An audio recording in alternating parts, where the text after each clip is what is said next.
Fala galera, aqui quem fala é o Matheus Conrado e esse é o canal Conexão Brasil-Paraguai. E no vídeo de hoje eu vou estar falando sobre 5 curiosidades do Paraguai. Então antes de mais nada, deixem um like aqui embaixo e compartilhem para qualquer pessoa que vocês querem que conheça um pouco mais do Paraguai.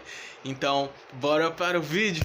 Primeira curiosidade, a palavra Paraguai tem a origem do idioma indígena Guarani, que por sinal é totalmente diferente do Tupi-Guarani que já ouvimos falar. Mas voltando ao assunto, no Guarani, para significa mar, guá significa vindo de, e a letra Y significa água, ou seja, água que vem do mar. Segunda curiosidade, a bebida mais popular e típica do Paraguai é o famoso tererê, que é uma infusão de erva mate em água fria. Para qualquer lado que vocês forem no Paraguai, vocês irão ver as pessoas segurando essas garrafas térmicas de água com muito gelo e com um copo com a erva dentro. Terceira curiosidade, o Paraguai é um país que não possui litoral. Seu território está totalmente no interior do continente sul-americano. O Paraguai possui uma área com tamanho de 406.752 quilômetros e conta com 7,45 milhões de pessoas. Quarta curiosidade, o ponto mais alto do território do Paraguai é o Cerro Peró, com 842 metros de altitude.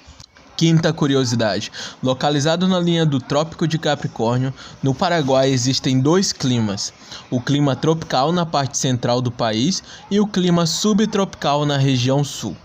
As planícies ocupam mais de 2/3 da área. O rio Paraguai divide o relevo em duas partes distintas, a do Gran Chaco na região oeste e a oriental, a região mais populosa. O Gran Chaco é uma região de planície coberta por pastagens, pântanos e matagais. Já a oriental, ela é formada pela planície do Paraná e por uma região populosa nas partes centrais do país, e por um sistema montanhoso com a presença de pequenas serras e cordilheiras que não ultrapassam os 800 metros. Então esse é o vídeo, galera. Muito obrigado por vocês terem assistido até o final.